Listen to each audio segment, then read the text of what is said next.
Kita mulai ya. Oke, Bu Ina, kita mulai ya. Sip. Oke deh. Bentar ya. Bu Iren, ayo. Oke deh. Selamat pagi, Bapak Ibu semua. Yes, ada suaranya. Terima kasih, ini hari Jumat, hari terakhir kita bekerja harusnya ya.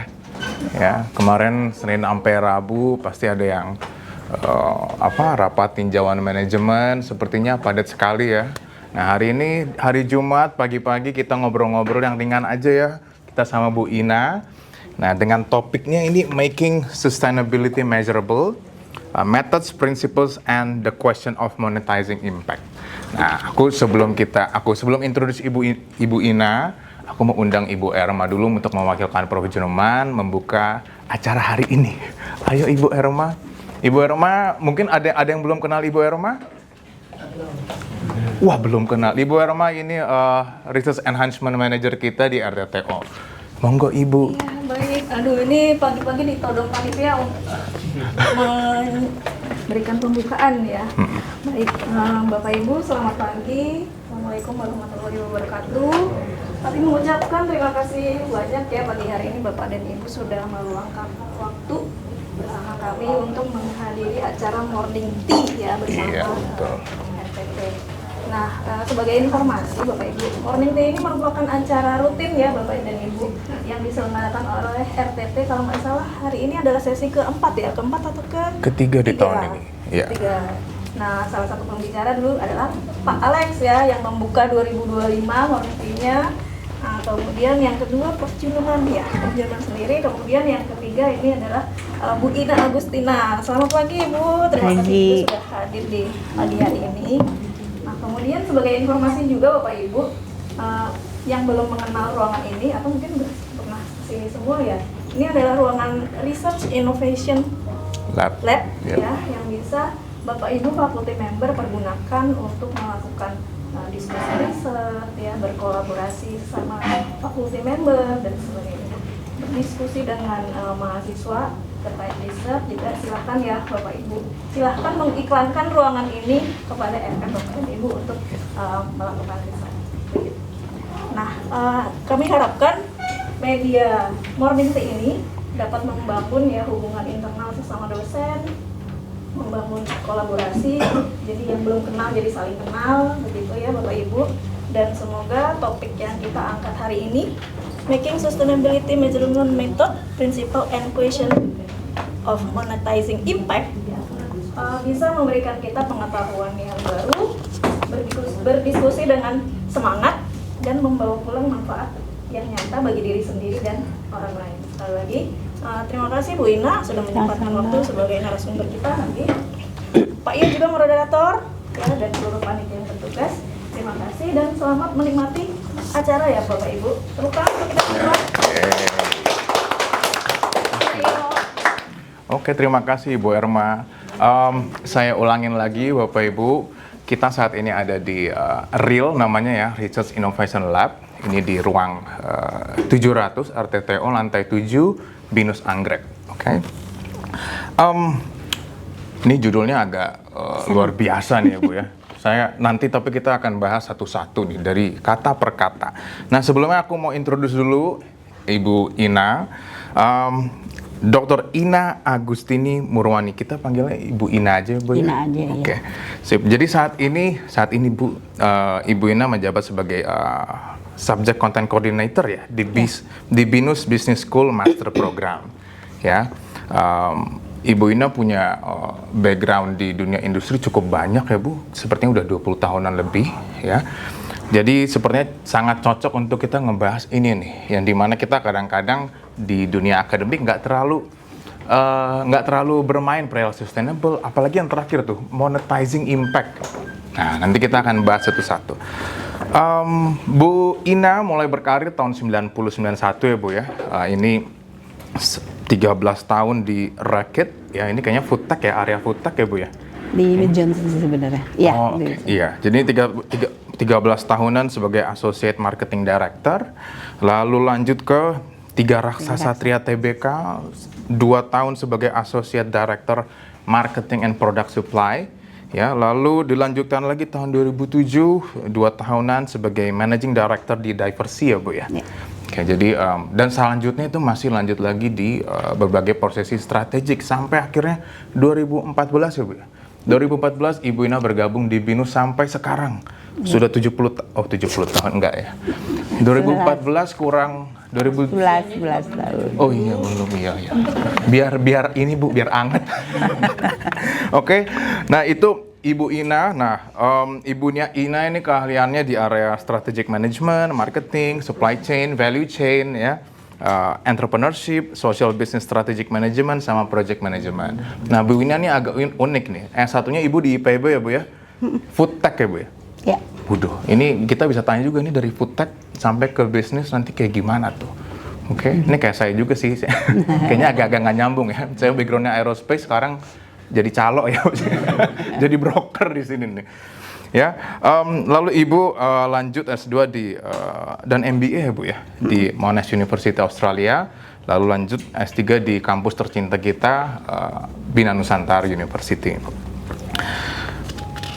Nah, jadi profil bio Ina cukup bonafit ya untuk kita membahas ini. Oke, Bapak Ibu, sebelum kita mulai, aus Bu, Bapak Ibu, seperti aus banget. Aku butuh teh sama beberapa cemilan. Oke. Bu Ina, ini gimmick sih Bu Ina. Ya. Mana iklan ya? Iklan. Bener. Lewat. Bu nggak jalan-jalan lagi Bu, aduh. Sampai kapan ku menunggu? Morning tea. Ya. Nah.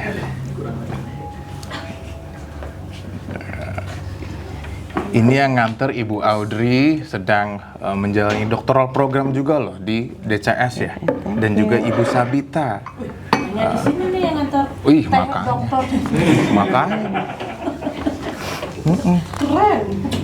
Ibu Sabita ini temannya Subasa.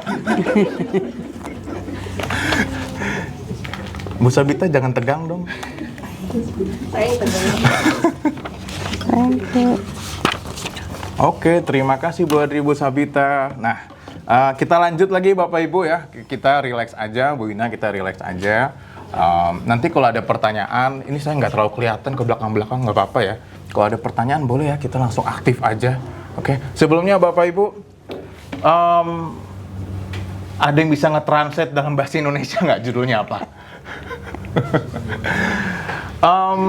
Sustainability, kita udah sering dengar ya Bapak Ibu, nanti kita akan tanya Bu Ina apa sih yang sangat relevan di dunia akademik perihal sustainability dan lain-lainnya. Saya mau tanya dulu, di sini ada yang dari business school juga nggak?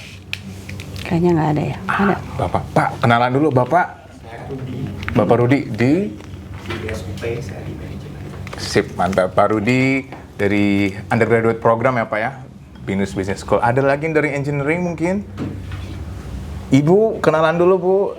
Saya Yuliana dari Teknik Sipil. Ibu Juliana dari Teknik Sipil, mantap. Ibu ini ada yang rambut pendek kayak preman nih Pak. Nih lihat nih. Ibu Iren dari entrepreneurship ya Bu ya. Nah saya lihat-lihat lagi nih. Itu berarti BBS ya? BBS juga ya Bu Ina? BC tuh. Enggak. Nanti saya dimarahin lagi. Oh, Nggak enggak, belum bukan. diakuisisi. Tapi masih di BINUS kok. Akuisisi. Bawa BBS. Ya di sini ada Pak Alex dari Computer Science, ada Bu Afni dari Dokter Computer Science, ada lagi nih. Ibu, aku boleh kenalan nggak Ibu? Saya Baby. Baby di Ibu Baby. Dari School of Design. Wah mantap, mantap nih. Ini ada Bu Titi ya? Bu Titi di School of Design juga Ibu ya? Iya. Luar biasa. Ini audiensnya dari berbagai sektor dan rumpun ilmu. Jadi semoga kita punya diskusi yang menarik ya dan membangun. Oke, Bu Ina, kita bahas dari kata per kata dulu ya Bu. Bu, sustainability ini kan banyak orang ngedefinisiinnya berbagai definisi lah. Nah, menurut Ibu mana yang paling terus sih dan yang paling relevan buat kita nih di bidang akademik? Oke. Gini sebenarnya kadang-kadang sustainability kan bahasa Inggris ya. Heeh. Jadi dulu tuh dipakainya buat menunjukkan keberlangsungan. Kalau di bisnis biasanya selalu dikatakan keberlangsungan bisnis gitu ya. Oke. Tapi tahun 2007 ini yang semua orang-orang yang maksudnya kami yang bergerak atau aktif di sustainability pakai definisi itu, definisi ini. Jadi kita pakai merefer ke UN namanya BAN Commissions itu tahun 2007. Jadi yang dinamakan sustainability itu adalah gimana kita aktivitas apapun yang kita lakukan saat ini itu harus bisa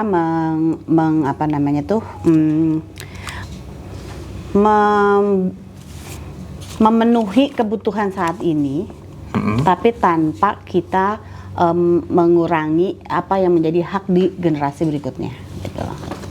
Oke. Jadi kita sustainability- secara mau kita pakai apapun yang kita lakukan gitu, kita memang harus bisa memenuhi kebutuhan manusia saat ini, tapi tanpa tanpa istilahnya mengurangi hak daripada generasi yang mendatang gitu loh. Oke. Jadi, nah biasanya sustainability punya 3 pilar. Selalu dipilar karena ini bisnis, jadi selalu dikaitkan dengan profit, people, and planet. Jadi kalau kita ngomong kalau misalnya makanya kalau ada yang bicara tentang bisnis sustainability, saya selalu tanya, oke, refernya ke apa? Bisnis sustainability sebagai bahasa Inggris, yang artinya keberlangsungan gitu ya, atau sustainability as definitionnya BAN Commission ini gitu. Nah, yang punya 3 pilar ini, people, profit, planet. Nah, biasanya kita kalau melakukan bisnis artinya kita memang berhak untuk mendapatkan profit, tapi nggak boleh ngerusak nggak boleh ngerusak planet dan juga nggak boleh merusak kehidupan orang-orangnya gitu. Merusak. Merusak. Jadi karena istilahnya kita minjem nih sebenarnya dari generasi yang akan datang, gitu. Nah itu biasanya nge-refernya di situ. Oke. Jadi ini aku ulangin sedikit, berarti teman-teman sustainability itu kita melakukan pokoknya segala apapun di detik ini itu untuk kita, tapi di kedepannya juga nggak boleh ngambil hak untuk orang setelah kita ibaratnya. Tapi gitu. apa yang kita lakukan untuk memenuhi kebutuhan kita saat ini tidak boleh mengambil hak generasi yang mendatang. Mantap. Jadi kayaknya gini, misalnya ada desain ya. Kalau saya biasanya yang sering sustainability yang sering untuk desain itu adalah fashion misalnya. Oke. Kita boleh gaya nih saat ini gitu loh. Tapi ingat, sampah fashion yang terlalu banyak itu jangan sampai nanti mengambil merusak haknya anak cucu di depan gitu loh. Jadi kalau gaya sekarang boleh gitu. Kayaknya, itu contohnya ya. Iya. Mungkin banyak ya, kayak di teknik sipil juga kayaknya sekarang saya Teknik sipil kadang-kadang kan, lihat ada green building. Gitu ya. Oke. Kayak gitu. Oke, Bu. Nah, kalau kita ngomongin sustainability measurable, jadi kan berarti kan ada measurement-nya, Bu ya. Kita punya standar nggak sih untuk kita nge-measure ini yang semua bisa agree antara satu institusi atau satu entitas ke entitas lain, itu ada nggak sih? Ini yang susah-susah gampang sih sebenarnya. Jadi dulu sustainability itu optional. Jadi everybody kalau misalnya vision daripada leadernya ingin mempreserve environment, ya si company tersebut akan melakukan hal yang sesuai dengan prinsip-prinsipnya gitu. Tapi itu optional gitu. Nah, tapi jadi saya kenal sustainability itu sejak 2007. Sebenarnya ketika di Johnson Diversey, karena company saya itu chemical. Chemical tuh dangerous soalnya ke ini. Jadi ke lingkungan. Jadi di waktu itu kita harus memikirkan gimana caranya chemical ini, kalau kita bikin chemical itu nggak merusak sungai, nggak merusak tanah, air segala macam gitu, tapi kita bisa dapat profit dari situ dan orang-orang yang menggunakannya pun tidak terkena dampak negatif gitu. Nah itu contohnya gitu. Jadi karena itu ada di dalam visionnya, ya kita terbiasa untuk melakukan itu. Tapi waktu itu tidak ada tekanan sama sekali dari regulasi nggak terlalu. Terus apa namanya, itu baru diperkenalkan bahwa baru di create awareness-nya bahwa ini tuh kedepannya bumi kita tuh cuman segini-segini aja gitu. Jadi tolong dirawat dan sebagainya gitu. Nah apa namanya, dulu nggak ada gitu, tapi lama-lama kan banyak bencana alam. Terus udah gitu yang men-trigger sebenarnya ada climate change. Karena suhu makin tinggi gitu ya. Nah, kenapa dampaknya suhu tinggi itu dampaknya ke food sebenarnya, food security. Karena banyak gagal panen gitu. Nah, kalau saya lihat pengalaman saya ya waktu itu ketika tahun 2010 sampai 2012 itu tuh pas panas-panasnya saya lagi pegang kopi gitu. Nah, panen kopi itu berubah. Panen kopi itu berubah, geser gitu ya, siklusnya udah gitu tiba-tiba drop produksinya. Itu petani itu pada teriak gitu loh.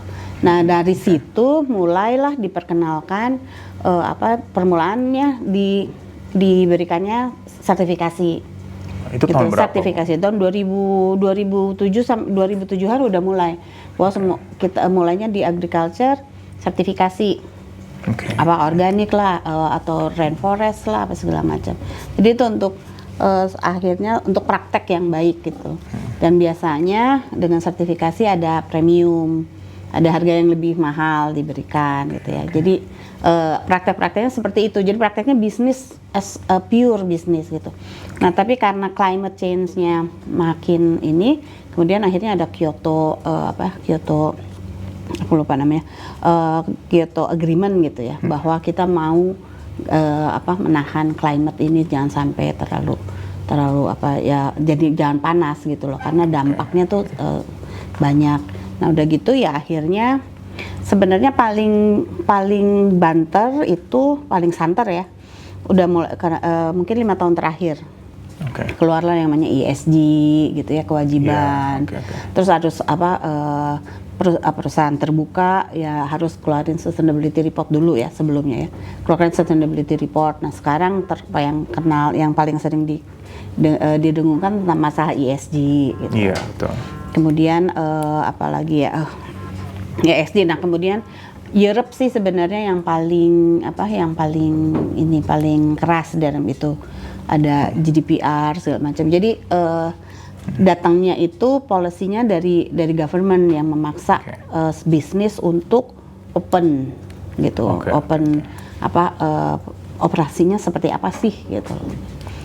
Nah, measurement-nya ini banyak macamnya sih Mas Yo. Jadi ada yang dari Harvard, ada yang ada Social Value International, ada yang namanya SROI. Itu yang saya dalamin sekarang tuh SROI, Social Return on Investment gitu. Nah, itu juga ada juga UNDP keluarin related sama monetizing ya. Jadi sekarang juga UNDP sedang kira-kira 2-3 tahun terakhir ini mengeluarkan tentang standar untuk impact standards gitu loh. Jadi itu yang terakhir gitu. Nah, hanya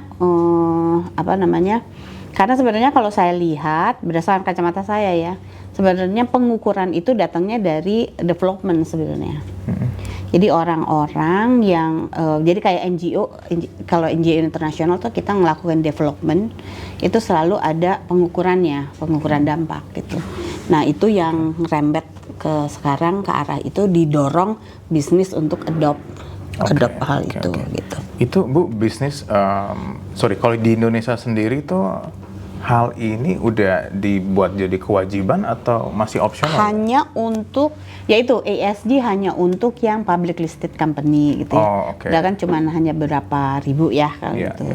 Dan itu juga tidak ada sanction sih gitu. Tapi kalau yang buat bisnis biasanya kalau misalnya mainnya di lokal aja, itu sih enforcementnya nggak terlalu kuat.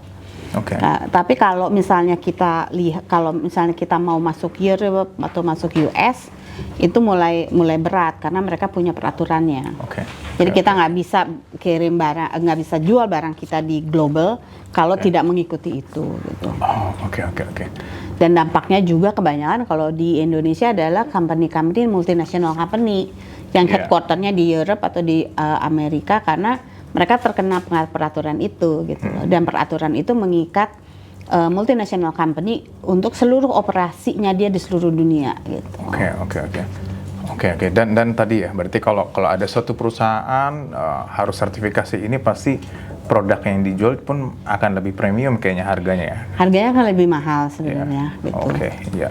Nah, kalau kita lihat kalau di akademik institution ya Bu ya, BINUS ataupun perguruan tinggi, udah cukup relevan nggak sih? Atau misalnya case-nya apa ya kita ngomongin sustainability?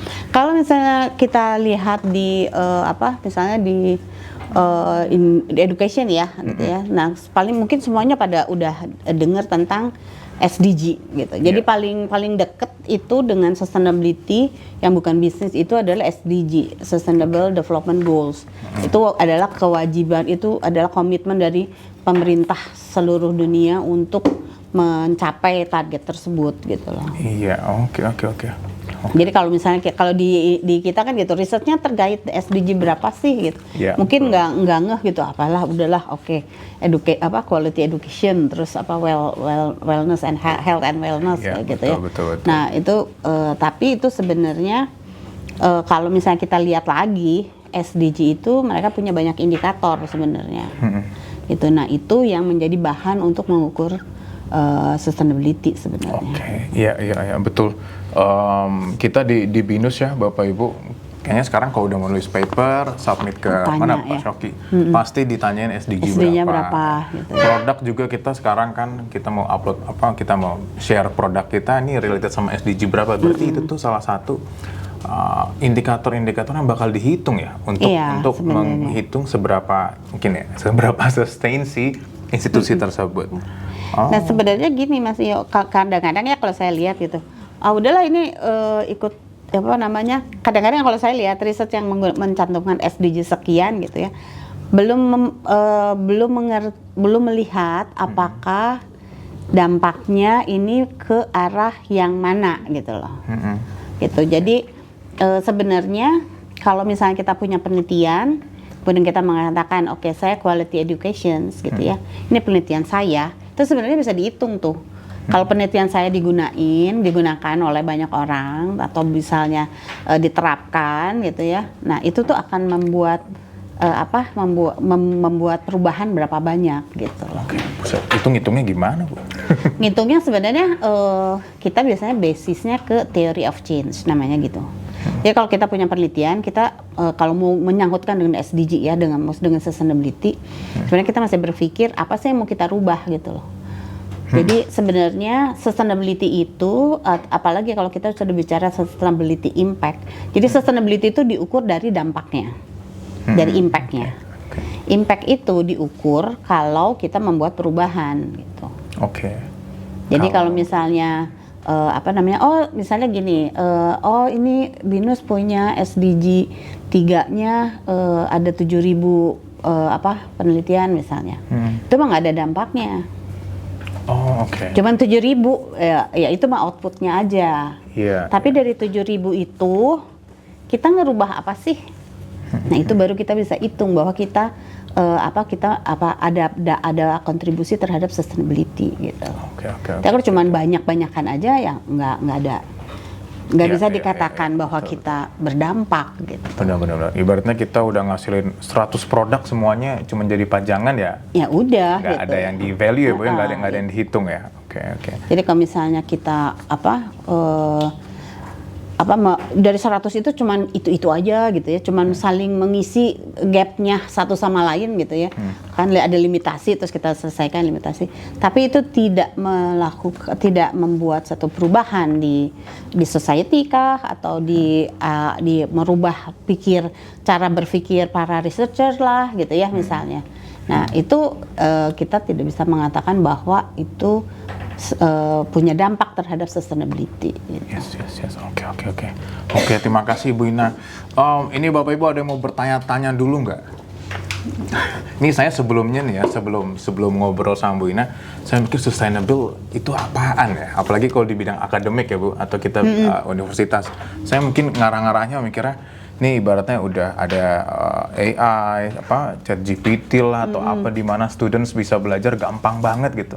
Nah aku langsung mikir nih Binus, kalau student bisa belajar dengan gampang, dengan online, kita masih perlu nggak kayak ibaratnya bikin gedung segala macam, masih sustain nggak nih institusi-institusi akademik? Itu karena Mas Iyo bilang mengarahnya pada sustain as a business. Oh oke. Bukan sustainability. Jadi kita bisa ini bisnis bisa jalan apa enggak. Nah gitu. Itu definisinya. Beda ya? Gitu. Kalau kita bicara mengatakan gini, AI ya misalnya ya, AI ini. Apa sih dampaknya gitu kan? Dampak kan bisa negatif, bisa positif. Tuh. Bisa kita harapkan itu ada dampaknya atau bisa unintended. Enggak sengaja gitu loh, tiba-tiba dampak itu ada gitu loh. Misalnya kalau kita lihat apakah BINUS mengatakan bahwa oke, kita harus menerapkan AI, itu ada dampaknya gitu. Nanti kita bisa lihat gini, misalnya oke, sekarang pekerjaannya lebih cepat misalnya ya. Anak-anak misal atau gini lah. Sekarang paper bisa lebih cepat. Mahasiswa lebih cepat untuk mendapatkan informasi dan sebagainya. Oke, itu kan berarti kan outputnya adalah dia bisa mengerjakan paper dalam waktu yang cepat. Gitu. Tapi kita lihat dengan dia melakukan paper yang cepat itu, perubahan apa yang kita lihat gitu loh. Oh ternyata sekarang sekarang mahasiswa malas mikir ya. Gitu. Nah itu kan artinya dampaknya negatif. Yeah. Dengan kita melakukan kegiatan ini, dampak kita tidak create the good quality education. Dampak negatifnya ternyata dampaknya mahasiswa malas mikir. Nah itu perubahan itu misalnya. Nah itu adalah dampak. Jadi yang tadinya mau capek-capek terus berpikir, akhirnya dia sekarang cuman ya udah terima apa adanya aja. Ketika ditanya dia tidak memberikan jawaban yang kritikal misalnya. Nah itu harus diukur tuh. Kalau dia nggak bisa mikir panjang gitu ya misalnya, ntar apa yang akan berubah gitu. Itu yang kita namakan outcome gitu. Jadi sekarang tuh kita kebanyakan hanya mengukur pada output. Karena kalau kita bicara sustainability itu harus ada baseline-nya dulu nih. Sekarang dengan output sekian apa situasinya? Kemudian kalau kita melakukan kegiatan ini dari baseline ini kemana nih, ke atas apa ke bawah? Gitu. Oke. Makanya sekarang saya agak khawatir ketika Kementerian Pendidikan mengatakan kita harus jadi kampus berdampak. Kenapa tuh? Pasti ya saya yakin deh pasti nanti PKM jadi banyak gitu ya. Terus itu pasti yang pertama tuh ini pasti kegiatan. Terus udah gitu apa-apa dikaitin dengan kita jadi selalu kalau yang saya lihat itu mereka mengingatnya pada sesuatu yang sosial, sesuatu yang istilahnya kita care pada others kayak gitu loh. Padahal kalau mau benar-benar diukur gitu ya, kita punya berapa publication sih, misalnya kan 7.000 ya, misalnya 7.000 ya, udah ya? Belum ya? Belasan ribu sih. Belasan ribu misalnya. Itu 11.000 publikasi bisa ngerubah apa sih gitu. Dari 11.000 itu ada berapa publikasi yang bisa ngerubah, gak usah ngerubah dunia lah ya, ketinggian, kegedean. Ada yang ngerubah aja, apa aja terus. Nah itu sebenarnya itu yang harus kita ukur. Itu baru kita bisa mengatakan bahwa kita berdampak gitu. Iya, oke. Ini yang mengukur kalau dunia akademik, Bu, itu siapa yang mengukur? Kita bisa mengukur sendiri. Oh, oke. Kita bisa mengukur sendiri. Cuman masalahnya kalau saya lihat sekarang semua pengukuran itu hanya berhenti pada output. Oh, nggak ke dampak. Tidak pada outcome, tidak pada apa sih perubahan yang kita lakukan. Misalnya ya gampangnya lah ketika Proin kan kita ditanyakan impact gitu kan ya. Impactnya apa sih? Pasti semuanya nyebut oke, kita mencakup 3 desa gitu ya. Ada 5.000 orang yang kita training gitu ya. Itu masih stop output. Oh, oke. Jadi dari 5.000 orang yang kita training itu berapa sih yang bisa ini misalnya kita training bisnis misalnya. Dari 5.000 pembisnis kita training nih. Berapa yang bisa naik kelas? Nah, itu baru dampak gitu. Oke. Baru kita bisa bilang, oke, kita nih setiap hari bikin training kayak gini, setiap semester harus ngelakuin PKM. Ini desa jadi jadi kaya karena saya gitu lah. Itu baru dampak. Iya. Oke, jadi Bu, monggo Bu. Boleh nanya? Boleh. Iya, saya akan. Ini Bu, bagaimana kalau misalnya konteksnya kan misalnya penelitian kalau dari sini Mm-mm. misalnya masih hulu banget misalnya saya bahan untuk konkret itu dengan menggunakan waste gitu ya. Nah, untuk monetizing impact itu bagaimana Bu? Apakah nanti harus berarti diuangkan kalau misalnya? Oke. Tapi saya sebenarnya curious karena kan arahnya itu sustainable infrastructure itu didengungkan. Nah, tapi bagaimana kemudian menunjukkan, mungkin saya menunjukkan secara teknis, oke, sustainable yang pengen minta dari Dina, bagaimana terus mengukurnya yang tadi Bu, baseline-nya misalnya berarti kan Apa ya? diuangkan ya Bu, ya berarti ada manfaat apa gitu. Sebenarnya sudah banyak menggunakan waste gitu ya, cuman di state dalam selain luaran juga, tapi saya ingin juga memberikan tadi yang yang bisa dimiliki. Ibu pasti kan ada misalnya waste itu diambil dari mana gitu kan ya? Ada ya? Ya, ada. Jadi misalnya gini, maaf namanya Ibu Ana, Bu Ana. Saya Bu Ana, kita akan membuat konkret yang dari waste misalnya. Oke, kita pasti kan ngambil si sampah itu dari satu daerah ya. Jadi misalnya, oke, kita sekarang mau melakukan konkret waste ini dari dari daerah sekitar Binus lah gitu misalnya ya, di Alam Sutra atau di Kijang gitu ya, di Sahdan. Oke, dari situ tuh hari itu misalnya mereka akan biasanya menghasilkan 1.000 ton sampah misalnya. Oke. Nah, kalau misalnya dari 1.000 ton itu kan nggak mungkin semuanya diambil kan ya. Jadi mungkin dari 1.000 ton itu kita bisa memanfaatkan misalnya, kalau 1.000 ton itu kita memanfaatkan jadi jadi konblok ya biasanya ya Bu ya. Misalnya jadi aspal kah atau konblok itu akan mengurangi berapa waste-nya. Nah, itu yang kita ukur.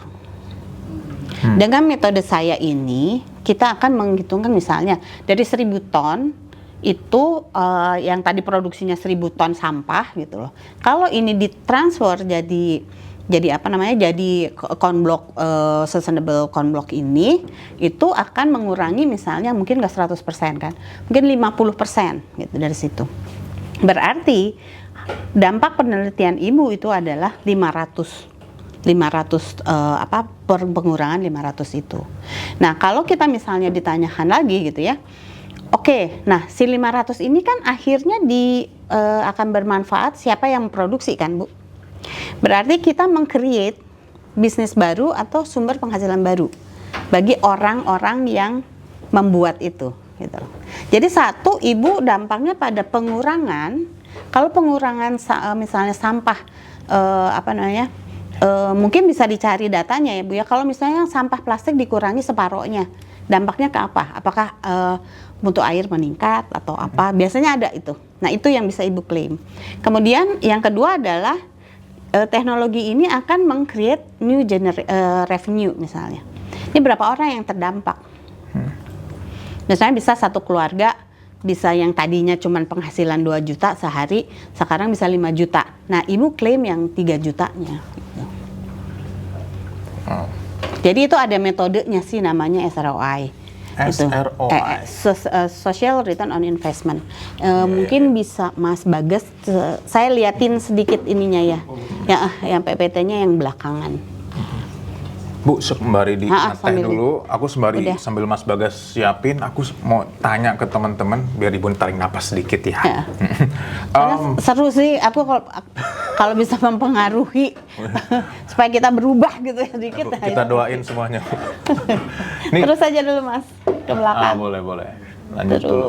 Tapi sebelumnya Bapak Ibu, nih saya mau tanya nih, misalkan itu monetizing impact Nah, menurut stop aja di Bapak sini. Ibu apa sih itu? Misalnya Bapak Syoki. Oh, Ibu Udah. mau jelasin dulu? Oh boleh, nggak apa-apa Mbak Syoki, Iya, kasihan. biar Ibu minum teh dulu, Bu. Udahlah, nggak apa-apa. Bu, soalnya kan kita morning tea. Harus diminum tea-nya. Iya. Udah sedikit. Oh, udah. Coba misalnya Pak Mas Syoki. Syoki. Menurut Pak Syoki ini biar kita ini Pak, monetizing impact itu menurut Bapak nih. Nanti saya tanya mungkin menurut Ibu lah abis ini ya. Itu menurut Bapak monetizing impact itu yang ada di pikiran apa ya? Nah, menurut saya kan dengan kita melakukan praktek-praktek sustainability itu, impact-nya ke institusi baik secara langsung gitu ya. Misalkan misalkan di bidang saya di publikasi gitu ya. Dengan kita publikasi yang banyak nih Bu Ina, sampai sekarang udah hampir 15.000 gitu ya kan. Dengan QS kita naik, nanti mungkin impact-nya yang terkait dengan revenue gitu ya, kita dapat revenue dari student kita naik dengan dapat revenue, atau bagaimana dari kenaikan jumlah publikasi ini atau action kita terkait sustainability itu bisa dikonvert sebagai financial revenue gitu. Oke. Mantap. Makasih Pak Syoki. Aku mau Itu, tanya. Bu, aku satu boleh lagi. komentarin nggak? Oh, dulu, boleh supaya dikomentarin kita sekarang. nggak terlalu gini. Apakah sustainability akan langsung directly create Ini. financial? Iya. Jawaban saya tidak. Oh. Because when you apply sustainability, you add more cost. Cost-nya nambah. Oke. Tapi Anda yang dinamakan monetizing di sini adalah you add value. Oh, jadi nggak Nggak harus selalu monetizing dalam uang. Nah, kenapa di sini kata monetizing? Karena begini, setiap orang ketika mengatakan saya melakukan sustainability, ya kayak gini lah, kampus berdampak gitu ya. Semua orang pada GR gitu kan. Saya melakukan kampus berdampak, oke, bla bla. Oke gitu. Nah, tapi kan selalu dihitungnya dalam volume. Kalau dilihat ya, jumlah ini apa segala macam. Iya. Nah kan gini, Mas Iyo misalnya, kalau Mas Iyo ya ini tadi saya udah sedikit gitu ya. Kalau Mas Iyo ngelihat saya kan enggak Bu, kalau minum tuh separohnya habis gitu kan. Menurut saya saya udah gitu ya. Jadi ketika kita bicara volume menjadi subjektif. Oke. Kok GR sih cuman dapat 4.000 tambahan 4.000 publikasi setahun aja kan GR banget. Mestinya 10.000 tuh baru banyak, nah gitu kan jadinya. Nah itu yang itu yang akhirnya kenapa kita harus monetizing dalam menerjemahkan itu di dalam financial. Oke. Jadi kalau misalnya kalau saya bilang Mas Iyo 1 juta manusia banyak enggak? Kan bisa banyak bisa enggak. Yeah. Tapi kalau 1 juta rupiah, tahu nggak banyaknya segimana? Iya.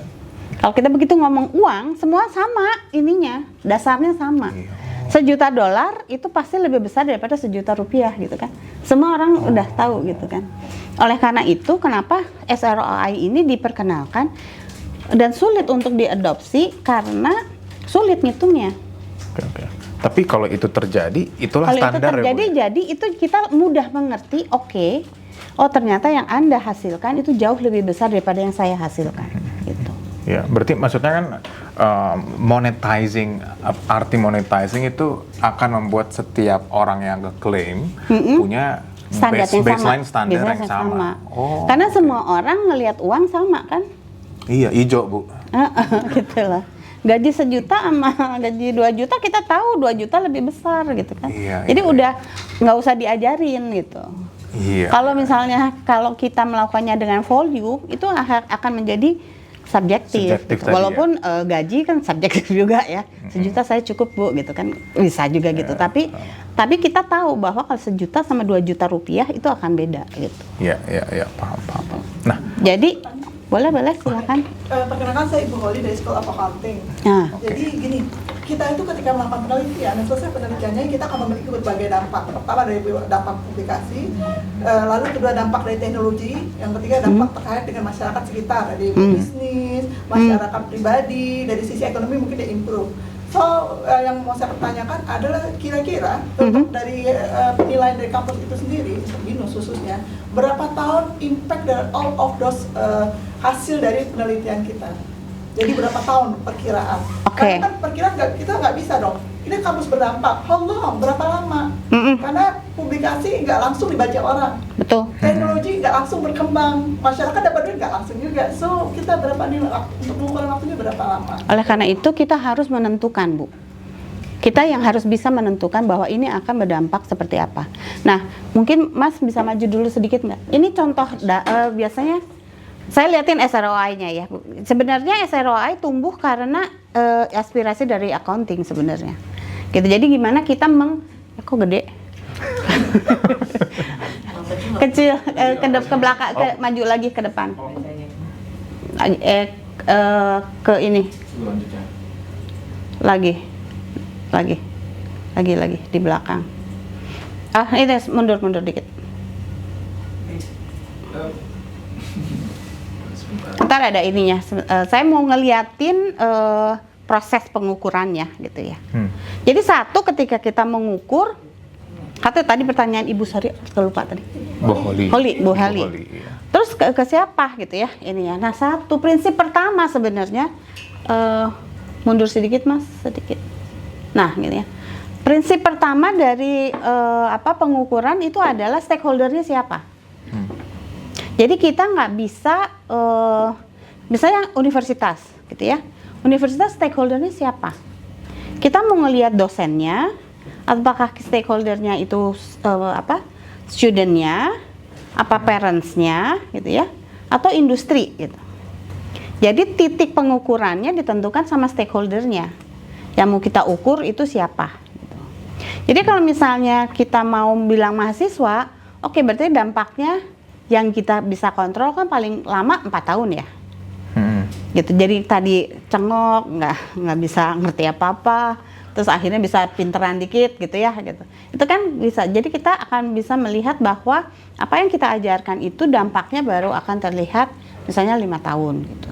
4 tahun. Buat industri beda lagi gitu kan. Dampaknya industri bahwa kita kan nggak bisa berani janjikan bahwa mahasiswa yang masuk itu langsung canggih, kamu mesti belajar dulu deh 6 bulan, kasih lihat ini dulu apa, baru nanti dampaknya akan terlihat 6 bulan. Nah itu jadi dihitung dalam berapa lama dampak itu akan berlaku gitu. Nah mungkin maju lagi sedikit Mas. Bu, si stakeholders ini bisa lebih dari satu nggak dalam satu pengukuran? Setiap pengukuran harus ditentukan semua stakeholdernya, dijembreng gitu loh stakeholdernya. Jadi misalnya BINUS mau ngukur berapa stakeholder, dampak yang kita lakukan terhadap berapa stakeholder, gitu loh. Misalnya dari student, udah pasti ya, student, dosen, industri, gitu ya. Terus kita mau masukin government nggak sih? Ya kalau nggak mau ya nggak usah dimasukin misalnya. Oke. Apakah kita mengukur bahwa berdampak ini pada society? Berarti dimasukin stakeholdernya di situ. Oke. Gitu. Ya. Maju lagi deh Mas. Saya hanya mau memperlihatkan kenapa orang akhirnya malas mengukur dampaknya, ngambil yang ini karena sekarang pun orang sudah cukup gitu loh, merasa bahwa kalau di ini ya, di bisnis ya, ketika company itu punya sustainability report, people akhirnya menganggap bahwa dia responsible.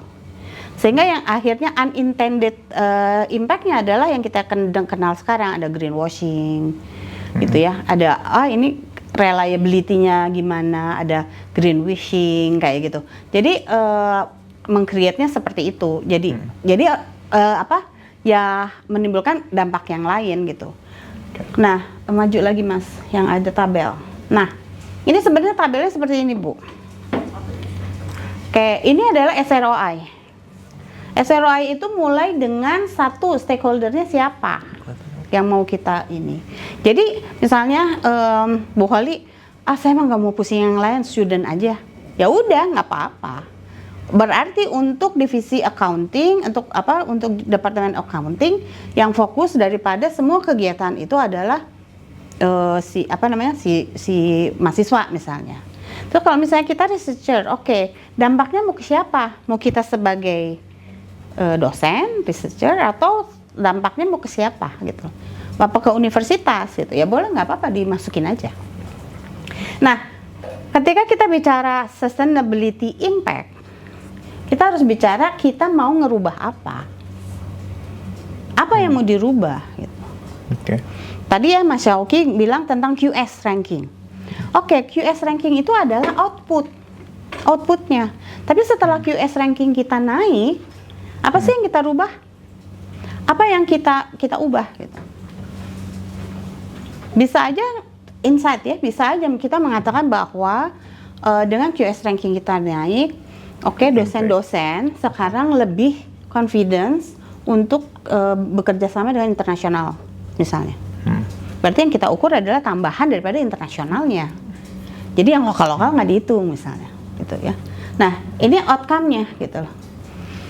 Nah, ini selalu rumusnya gitu. Inputnya apa, outputnya apa, aktivitasnya, terus apa yang dirubah. Kita ngasih apa, kemudian keluarannya berapa, gitu. Kita melakukan research, keluarnya publication. Si publication ini merubah apa, gitu.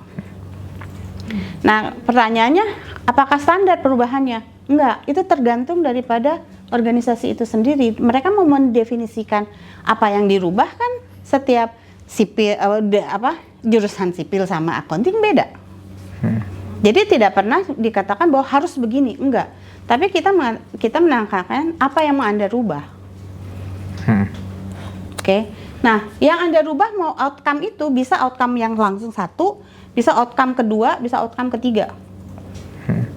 Kita ngukur outcome yang deket sama kita aja nggak apa-apa. Karena itu mungkin yang bisa kita kontrol misalnya. Apakah kita abis itu mau outcome yang kedua misalnya? Misalnya dengan tadi ya, food waste itu kita bisa create pekerjaan sekitar BINUS misalnya. Oke, tapi apakah kita mau ngukur dia jadi kehidupannya lebih baik atau tidak? Ya, that is your decision gitu loh. Kalau misalnya kita tidak mau ya untuk mengukur karena banyak faktornya, ya silahkan Anda taruhnya indikatornya apa gitu.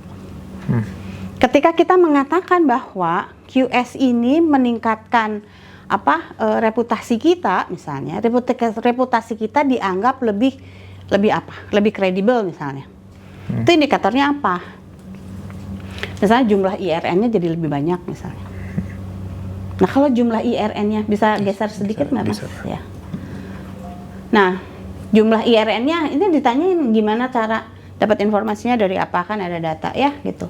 Nah, berubahnya mau berapa gitu. Tadinya 0 jadi 1 misalnya, 0 jadi 5. Nah, yang sulit ini adalah financial proxy. Kalau IRN kita nambah gitu ya, itu kalau diduitin, kalau diuangin, mau diukur pakai apa? Apakah kita akan mengatakan bahwa final proxy-nya adalah 1 IRN sama dengan 2 juta dolar hibah misalnya. Gitu. Nah, itu bisa dimasukin. Oke. Jadi sulitnya yang namanya juga sosial ya Bu ya. Kalau ROI udah plek gitu. Namanya sosial ROI ini semuanya tergantung daripada cerita yang ada ingin ceritakan. Jadi sustainability itu sebenarnya storytelling kita kepada orang lain, tapi diukur tapi bisa dipastikan bahwa itu istilahnya bisa dipertanggungjawabkan gitu. Kesulitannya di Indonesia ini adalah data kurang gitu ya. Jadi kalau ketika saya punya sertifikasinya ini, saya tersertified seperti ini. Ketika itu kan mereka contohnya Inggris sama UK gitu. Itu ada pemerintahnya punya indikator-indikator gitu. Misalnya kalau masyarakat dikatakan kenaikannya improvementnya apa, mau pakai apa gitu, itu ada gitu. Nah, kalau di kita mungkin agak susah gitu ya di sini. Jadi bisa dilihat dari sumber-sumber internasional aja lainnya. Nah, ini stage 3 nih, kita udah memonetasikan karena ada financial proxy di situ. Tapi yang stage 4-nya adalah kita nggak boleh kegeeran. Nggak boleh kegeeran artinya kita nggak bisa klaim 100% itu sebagai hal itu dampak itu terjadi karena kita gitu. Kita harus objektif gitu. Misalnya gini, oke, kita punya publikasi gitu ya. Saya ambil yang di ranah saya aja ya. Misalnya kita sering banget meriset soal sosial media, dampak sosial media terhadap purchase intent. Oke. Itu banyak banget biasanya mahasiswa ngadain. Tapi kan yang ngeriset itu bukan cuma BINUS ya. UI juga riset, terus universitas Tampa Universitas di Amerika juga ngeriset itu gitu loh. Jadi kalau kita mengatakan bahwa kita mempunyai dampak dalam penelitian sosial media, itu kalau kita nggak ngelakuin, apa yang akan terjadi itu? Berapa persen sih sebenarnya hal itu? Apakah misalnya dunia akademisi nggak akan ngerti soal purchase intent kalau kita gara-gara kita yang ngelakuin gitu. Jadi kalau misalnya kita tahu ada 3 universitas yang melakukan, berarti kita tuh kontribusinya cuma 30%. Kita nggak boleh bilang bahwa dampak yang terjadi itu karena purely us gitu loh. Itu yang mana? Itu yang attribution. Oke. Kalau yang dead weight itu kalau misalnya kita nggak ngelakuin ini, dunia akan tidak mengerti tentang purchase intent. Gitu. Mantap. Berarti kan itu gara-gara kita nih, dunia ngerti purchase intent. Jadi kalau kita punya banyak penelitian, kita mesti lihat sebenarnya sitasis sebenarnya yang akan membuat itu menjadi berdampak. Artinya berapa banyak sih pengaruh yang penelitian kita itu mempengaruhi orang lain akhirnya untuk memperkaya gitu misalnya. Kalau kita lihat dari penelitian ya. Gitu. Ya kalau sitasi kita makin banyak, artinya the originality-nya tuh makin bagus gitu. Ya kalau sitasinya cuma 1, 2, 4, 9 macam ya mendingan nggak, ya itu mah artinya semua orang bisa nge-cite orang lain gitu ya. Gitu, nggak cuman kita sebagai tim hore aja gitu yang ikutan. Gitu. Nah itu misalnya kalau dari segi riset itu baru dikalikan gitu. Nah ini ada drop off, ini yang Ibu Holly tadi tanyakan, berapa banyak sih? Jadi dampak yang kita lakukan sekarang akan bertahan berapa lama? Apakah setahun? Apakah 2 tahun gitu ya? Atau malah mungkin dampaknya dampaknya mungkin nggak akan bertahan lama gitu misalnya. Jadi masukinnya di sini. Nah berapa lama biasanya SROI seperti investment semuanya dilakukan selama 5 tahun projection. Okay. Jadi pas nanti dilihat misalnya drop off-nya, wah ini mah cuma kita ngelakuin ini segala macam tahun depan udah nggak ada yang tahu gitu kan, berarti kan cuma setahun ya. Jadi yang kedepannya mungkin drop off-nya makin besar ya. Jadi nilai yang kita lakukan ke depan itu bukannya menambah gitu ya, tapi mengurang. Jadi kalau misalnya kita mengatakan bahwa drop off-nya ini sampai 5 tahun baru bisa terasa, ya berarti nilai kita itu, nilai apa yang kita lakukan itu akan makin meningkat selama 5 tahun. Oke. Kira-kira gitulah ini. Monetizing-nya seperti itu. 5 tahun udah perkiraan. Selalu dipakai 5 tahun, Bu. Dan dipakai diskon rate juga gitu. Sama persis kesininya sama accounting. Cuman kesininya butuh banyak justifikasi. Satu universitas mungkin Ibu Bapak bisa melihat University of Northampton UK itu melakukan impact reportnya dia pakai SROI. Oke.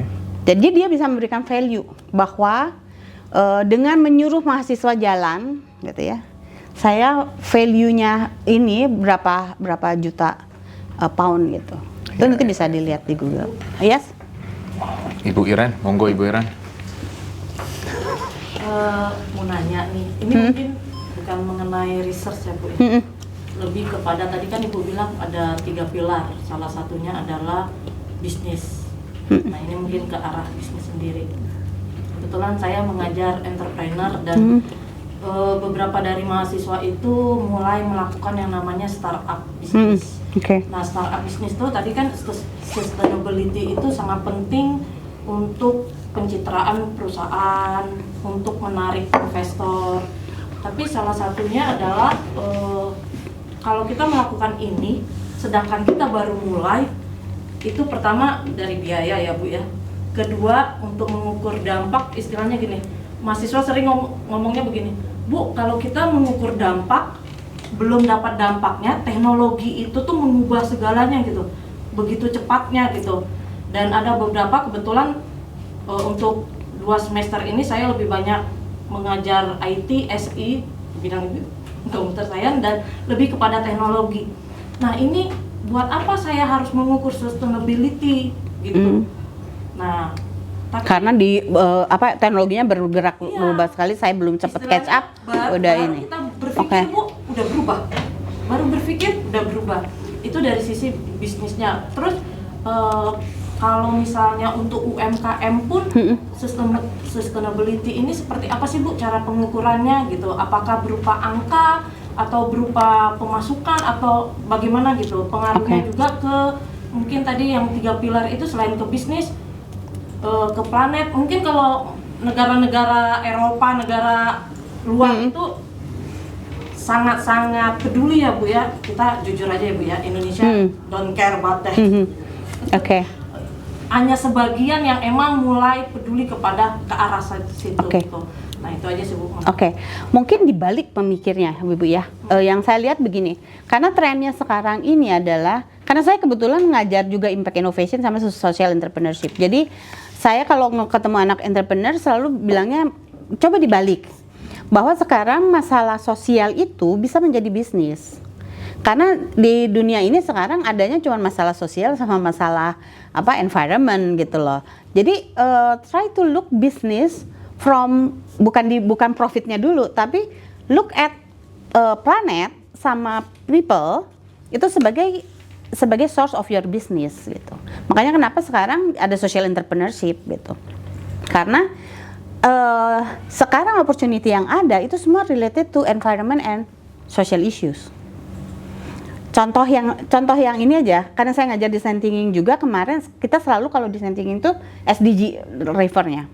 Jadi kemarin mahasiswa itu bisa menemukan, mereka melihat social issue as a business.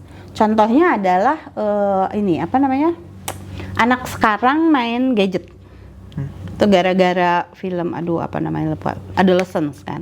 Itu jadi ini. Nah, mereka akhirnya bisa melihat bahwa mereka lihat dulu isunya sekarang anak-anak kalau terlalu banyak gadget mereka akan tantrum dan akhirnya hubungan antara anak sama orang tua itu menjadi jauh sebenarnya, terutama untuk anak-anak, untuk orang tua muda yang punya anak kecil yang umurnya 3 atau 4 tahun.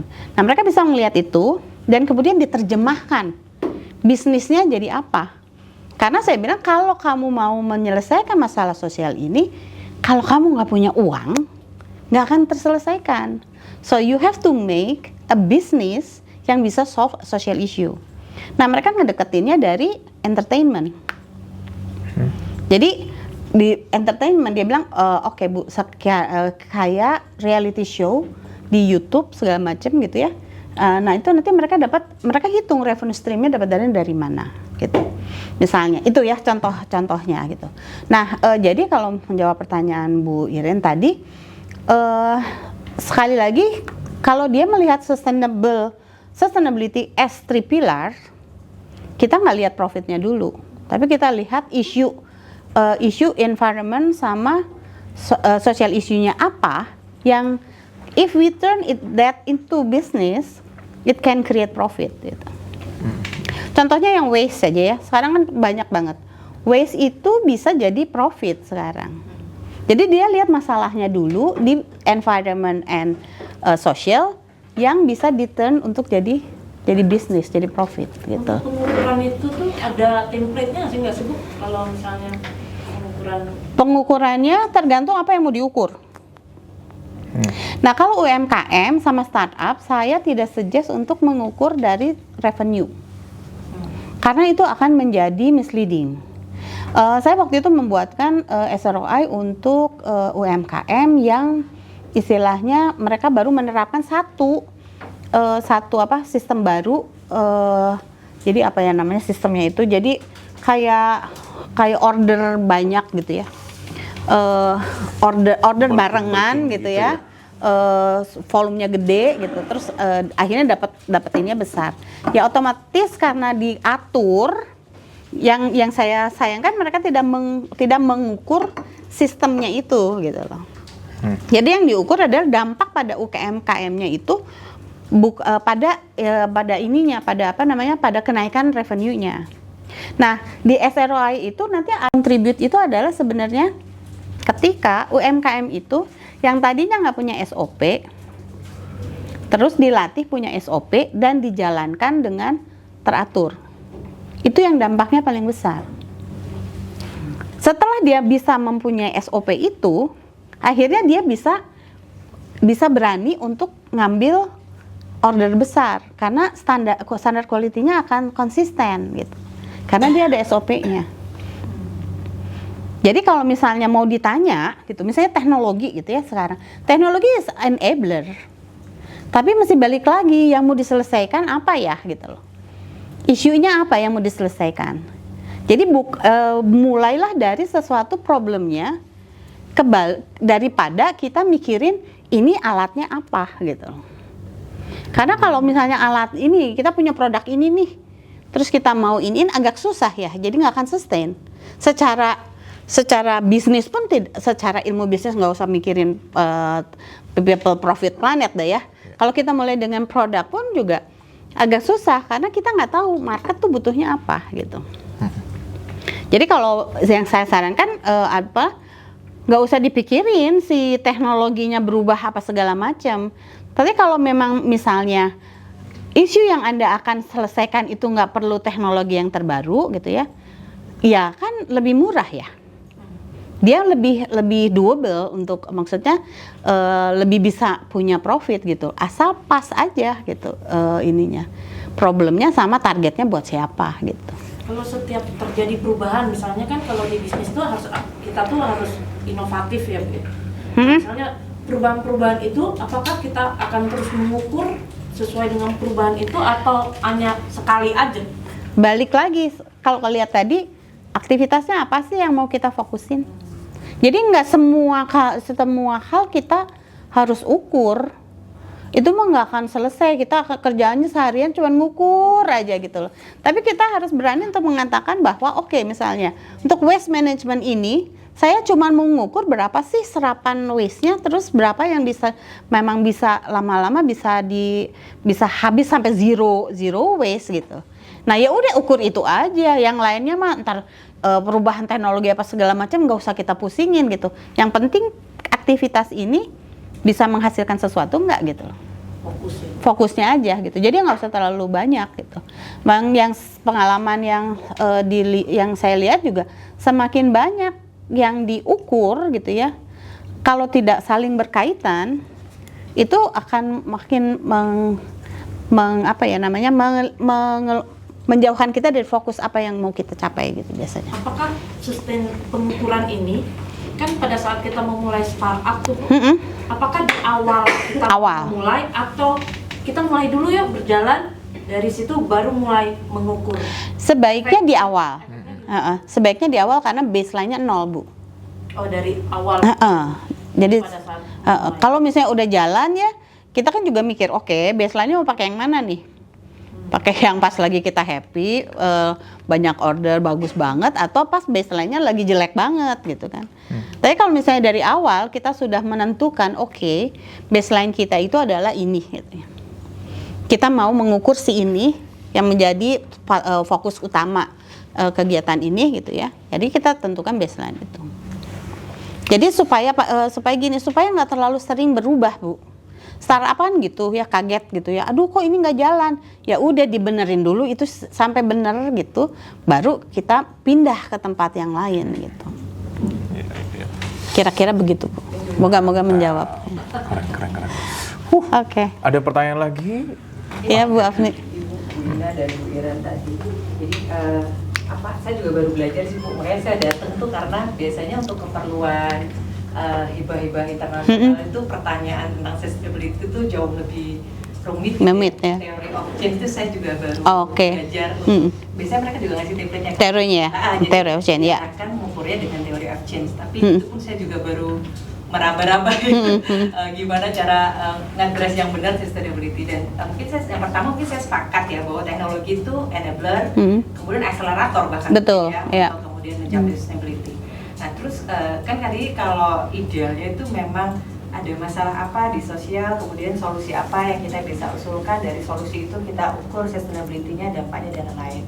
Atau bisa jadi kita mulai dulu dengan kita punya riset yang sudah kita jalankan, terus kepikiran kayaknya ini bisa diarahin ke sana, Yeah. ke sana, dan baru kita bikin theory of change-nya ya Bu. Nah saya itu meraba-raba juga patokannya, akhirnya karena waktu itu saya nggak ngerti gitu ya theory of change itu patokannya apa, saya pakai yang SDGs itu Bu, yang 17 itu kan Bisa.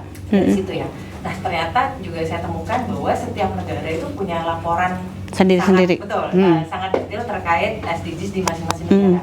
Di mana setiap poin, kayak misalnya SDGs saya kan kebanyakan di healthcare ya Bu. Di SDGs 3 itu ada lagi tuh sub-subnya, Yeah. gitu ya.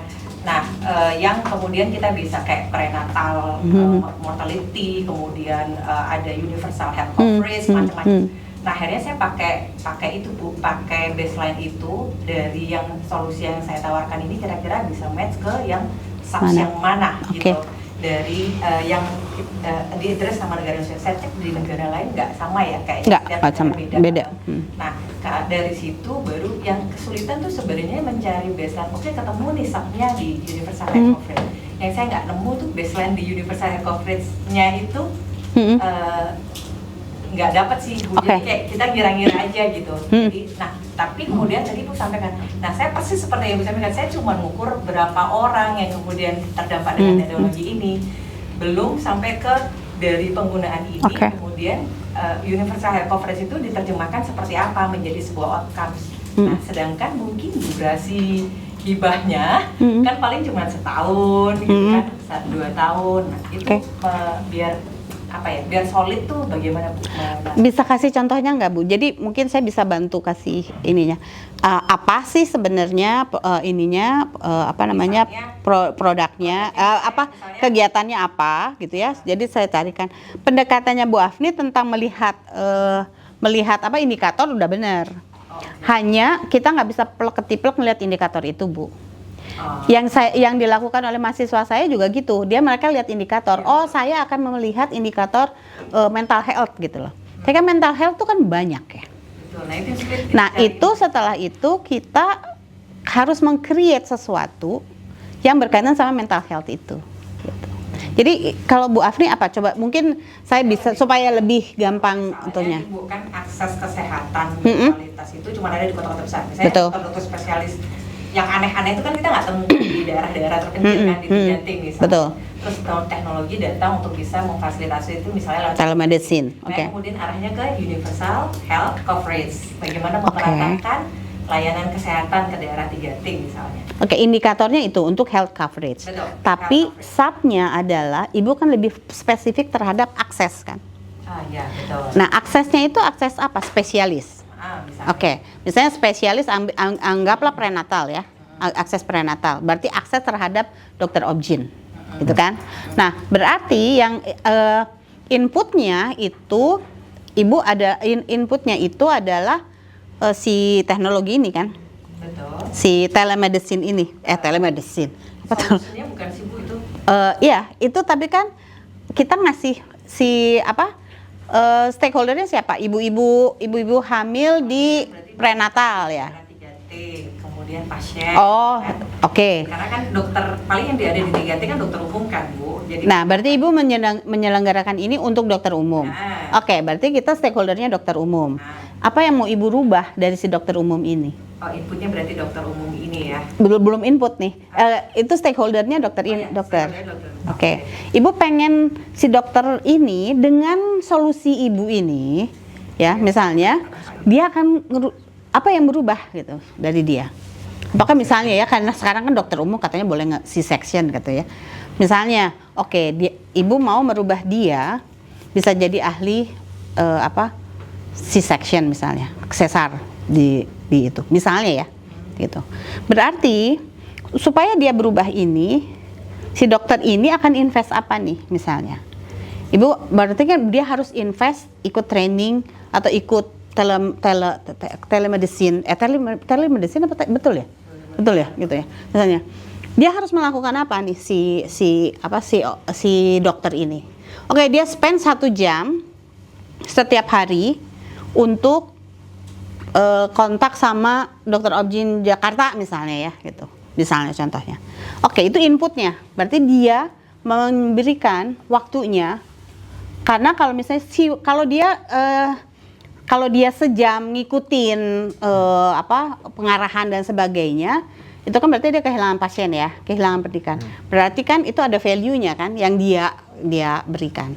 Itu yang kuning ini berarti. Itu yang sebentar. Nah, ini ya, gitu. Ya. Nah, itu dia lakukan berapa kali gitu kan outputnya.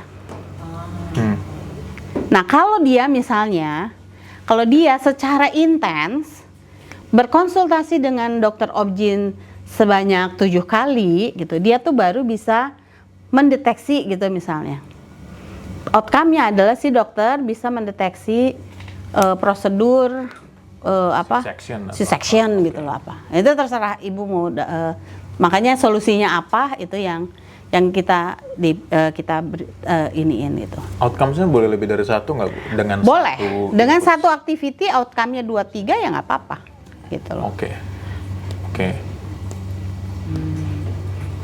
Jadi jangan hanya misalnya dia outcome-nya jadi gini gitu ya. Dengan dia hanya misalnya meluangkan waktu sejam yang ya kira-kira value-nya 1 juta gitu ya. Ternyata dia bisa berubah jadi punya 5 keahlian yang nilainya kalau digabungin di jumlah-jumlah itu jadi berapa juta gitu. Bu, ini kagok Bu, boleh nggak kita geser stage 3? Jadi kita dapat satu case nih, satu case. Misalnya nih outcome-nya misalnya ya geser dia ke stage mengerti dia bisa mengerti prosedurnya gitu ya. Indikatornya apa nih gitu. Indikatornya adalah mungkin di Stage 3 nih ya. Nih. Oke, Bu Afni itu misalnya perubahannya dia bisa mendeteksi apakah si orang ini mau perlu di C-section atau tidak gitu ya. Nah, indikatornya apa? Gimana kita melihat ininya? Gitu. Mungkin si dokter ini bisa diukurnya adalah dengan kematian bayi misalnya atau misalnya ya contohnya ya misalnya ada ibu yang meninggal karena gitu deh ya misalnya gitu. Dengan meningkatnya kemampuan dokter umum ini untuk bisa mendeteksi keperluan seksual, kita hubungkan dengan indikatornya rate kematian bayi misalnya. Gitu. Yang relevan gitu. Nah, jadi memang pentingnya kita ngerti prosesnya dia gitu ya.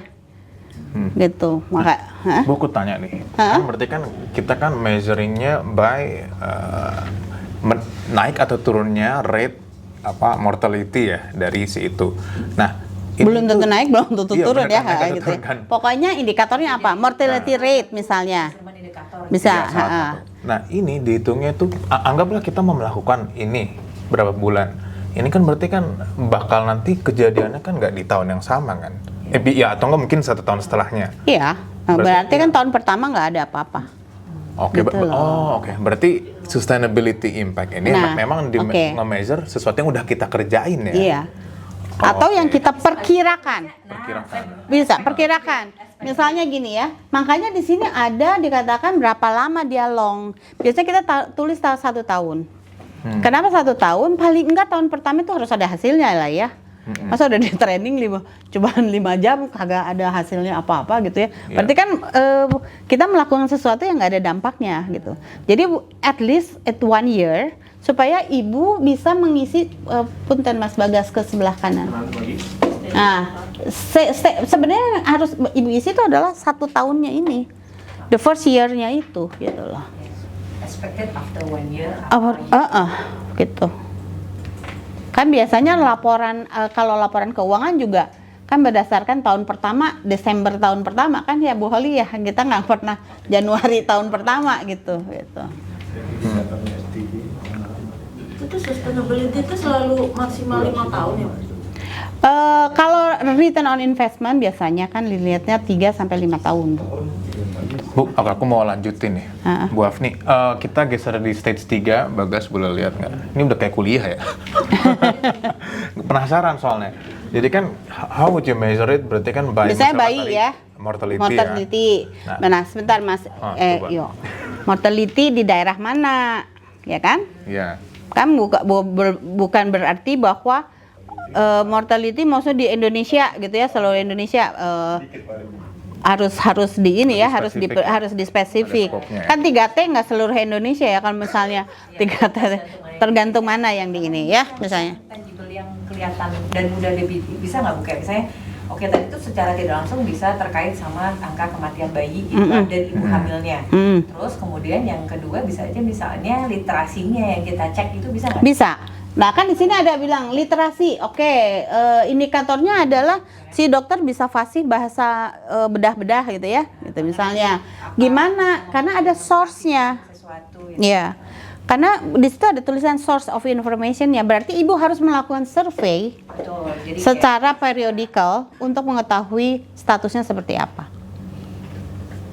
Jadi nggak harus selalu data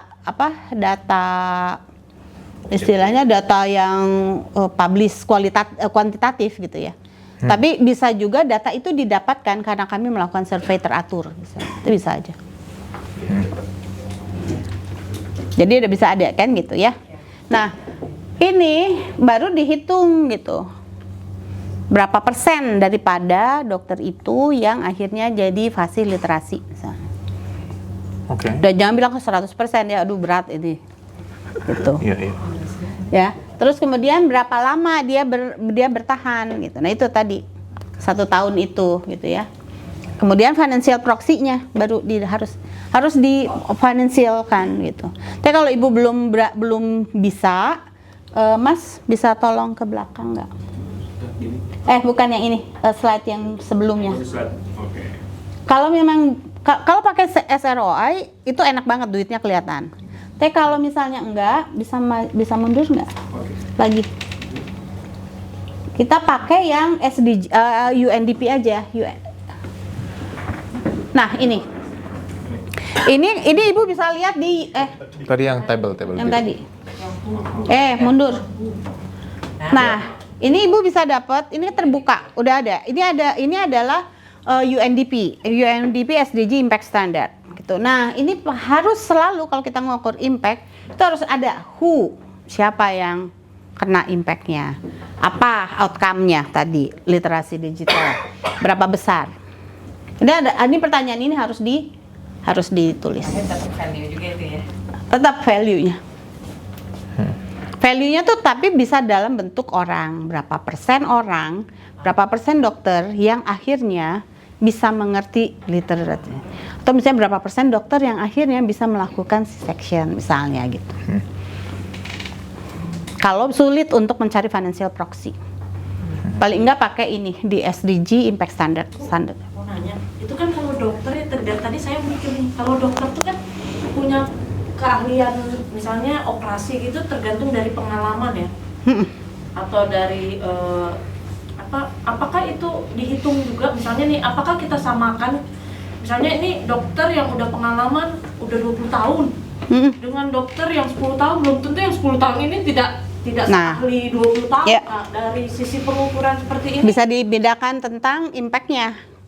Kita mau mempengaruhi dokter yang udah 20 tahun supaya dia nggak gemeteran misalnya ya gitu ya misalnya. Jadi faktor yang berdampaknya adalah dia nggak gemeteran lagi, nggak tremor gitu misalnya yang udah ini.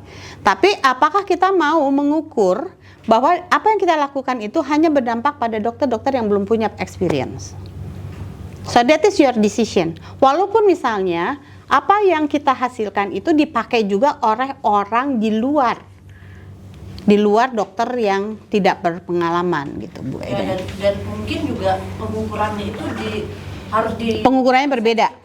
Bahwa disebut pengalaman ini bukan berarti berapa lama dia ini kan, karena gini ada beberapa teman-teman saya ada yang dokter-dokter muda tapi pengalamannya udah banyak juga karena dia mengikuti teknologi yang ada. Mungkin dokter yang udah 20 tahun, saya kan udah ahli dengan pride-nya terlalu tinggi.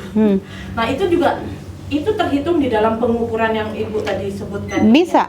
Bisa dihitung, tapi sekali lagi kuncinya adalah ketika Anda mendefinisikan who is your stakeholder, Anda mesti jelas.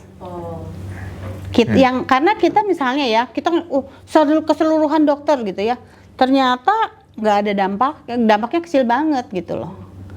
Dan kita lihat lebih jauh lagi, oh ternyata dokter ini kalau kita pecahin dokter yang punya pengalaman sama yang dokter nggak punya pengalaman, ternyata yang dampaknya gede banget terhadap dokter yang tidak punya pengalaman gitu loh. Jadi kita hilangkan yang dokter yang. Jadi kita pengukuran dampak ini memang akhirnya menjadi tricky gitu ya. Tapi di situ kita harus benar-benar yakin kita itu punya dampak pada siapa. Sebenarnya intinya itu. Kalau kita orang yang kita tuju kita nggak ada dampaknya, ya udah nggak usah diukur ya. Kita juga nggak usah capek-capek ke situ gitu loh. Kita pindah aja ke yang memang bisa ada dampaknya gitu. Itu intinya tuh seperti itu. Bu, kita bisa balik ke stage lagi nggak? Aku Boleh. Gemes.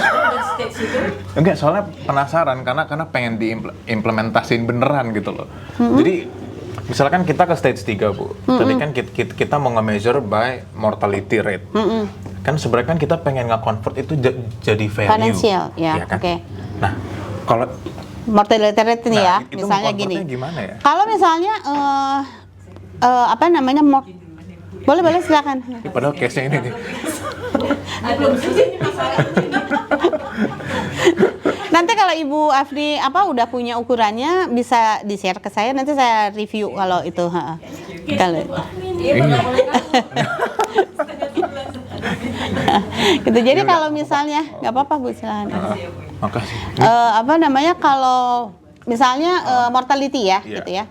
Nah kita mesti lihat bahwa kalau terjadi kematian bayi itu ya, sebenarnya siapa sih yang kehilangan, dirugikan gitu. Kan biasanya budget pemerintah ya misalnya, budget kesehatan meningkat apa segala macam. Jadi kita melihat bahwa 1% kematian bayi misalnya itu akan bisa berdampak pada misalnya saving. Misalnya kalau 1% bayi diselamatkan, biasanya kalau 1% bayi itu biaya yang dikeluarkan pemerintah berapa? Berarti kalau misalnya kita menyelamatkan 1% mortality rate, berarti kita men-save. Jadi biaya itu. Nah itu yang kita gunakan sebagai financial proxy-nya. Oke. Berarti kan kalau di gas boleh lihat yang stage 2. Berarti yang boleh stage 2, stage 3 gas dipasin. Nah, berarti di sini kan investasinya ibaratnya jumlah jam dokter dikali mungkin berapa kali seminggu segala macam, anggaplah 1 juta dikali berapa jam, berapa minggu dan berapa dokter. Value itu di sini, dan value yang tadi immortality itu sebenarnya value positifnya Ibu ya? Bisa value positifnya.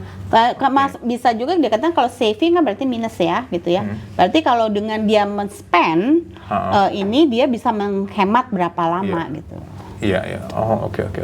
Baru nanti di stage 4. Di stage 4 baru istilahnya dimoderasi ya. Ya dia divalidasi divalidasi lah, dikurasi gitu ya. Apakah ini memang cuman kita sendirian gitu. Berarti kalau misalnya ada 4 orang, ada 4 universitas yang melakukan penelitian yang sama, berarti attribution kita cuma 25%. Jadi kalau misalnya kita dari hasil ini kita bisa men-saving 1 juta, berarti sebenarnya punya kita tuh kontribusinya cuma 250.000 aja gitu. Nih, aku tanya dikit ini jadi aku lagi les nih. Enggak, ini kan who else contributed to the change? Maksud saya, kalau misalkan ada terjadi mortality, kan bisa aja kejadian kematian itu bukan karena si dokternya ya. Bisa aja gara-gara si ibu-ibunya terlambat atau apa. Nah, apakah itu masuk bisa juga dimasukin ke situ? Bisa. Gitu. Jadi kita mesti jelas mengatakan bahwa apa yang kita lakukan ini hanya misalnya ya, kecanggihan dokter itu hanya berkontribusi 10% daripada keyakinan ke awareness si ibu soal masalah kehamilan misalnya. Berarti apa yang saya lakukan hanya buat kontribusi 10% itu aja. Oke. Sisanya yang lain. Oke, berarti kalau misalkan saya get the case nih, misalnya stakeholdersnya student intake ya, yang mau inputnya adalah research nih, misalnya Pak Shoki ya. Jadi kan inputnya berarti kan berapa jumlah dana riset yang kita suntik misalkan ya di BINUS, misalkan anggaplah berapa sih 2 M-an ya? 2, 4, 6, 7 ya kalau dari internal. Kalau dari internal Pak, nah ini kan internal nih, outputnya kan berarti ada papers dan segala macam yang misalkan berapa ratus ribu. Nah kita kan mau ngomongin misalkan tahun depannya naik nih intake-nya 10%. Ya kan 10% itu kan kita value-in ke sini ya. Tapi kayaknya nggak ada hubungannya deh. Maksudnya aku tanya, kalau misalkan nih anggaplah naik lah gara-gara research kita, Riset kita bagus terus intake-nya. Terus kan pas di sini Walls contributed to the change kan naikin 10% kan nggak hanya riset tuh. Iya, ada orang berarti marketing, ada orang apa. Nah, ada dosennya juga keren-keren misalnya gitu ya, Iya, itu kan juga benar, ada benar. gitu. nentuin persentasenya kumaha itu. Berdasarkan konsensus daripada Si semua institusi. orang yang mengukur. Oh, oke. Jadi kalau konsensus, jadi kalau kita yang mengukur, kita bisa mengatakan misalnya ya ke pimpinan gitu. Pak, sebenarnya kontribusi riset itu cuma 5% karena menurut saya ada ini semua dijelasin gitu. Oh, berdasarkan dari mana nih data ini? Ya berdasarkan misalnya Anda melakukan marketing intelligence dengan mengatakan apa sih yang membuat seorang student itu datang ke mau memilih universitas tertentu. Oh, dia menjawab bahwa kalau disuruh 100%, apa sih berapa persen? Nah, ternyata dari hasil survei itu riset itu cuma 5% misalnya. Iya, Nah, iya, itu iya. yang kita katakan. Oke. Seru juga nih. Oke. Bu, kita tuh sebenarnya udah mau hampir habis Iya. ya waktunya ya. Bapak Ibu, maaf nih jadi saya solo. Bapak Ibu ada yang mau coba bertanya-tanya lagi mungkin perihal monetizing impact dan segala macamnya? Ya. Tadi, jadi saya lagi kan. Nggak apa-apa. Enggak, saya ini Bu, misalkan tadi BINUS bekerja sama dengan Aqua. Ya. Oke. Aqua. Jadi setiap kaos Aqua nih ada nih logo BINUS. Misalkan karena kita nge-develop penjernihan airnya misalkan ya. Ada nih ditempel nih nama BINUS di setiap kaosnya Aqua. Nah, itu juga bisa nggak dengan kita naruh logo situ kita convert misalkan jadi intake student ya? Nah, sekarang pertanyaan saya adalah ya, stakeholder mana yang akan terdampak gara-gara BINUS menaruh logonya di Aqua? Itu satu ya. Itu siapa? Betul. Kedua, si stakeholder yang terdampak tadi, dia berubah jadi apa? Dia mau perubahan apa yang kita lihat dari stakeholder yang itu? Jadi kalau nggak ada yang terubah, Kalau nggak ada, ya nggak ada dampaknya gitu.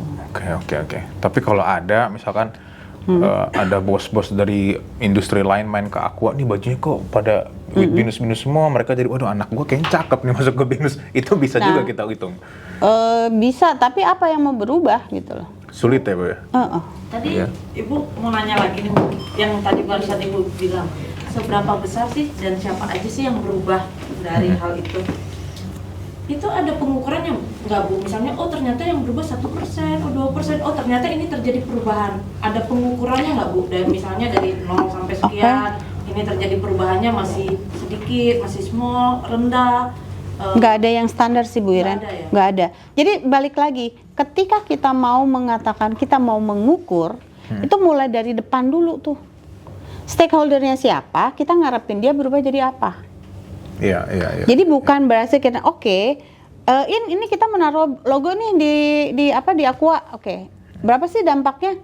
Ya saya nggak akan bisa ngukur karena saya nggak mengerti apa yang kita harapkan dari awal gitu.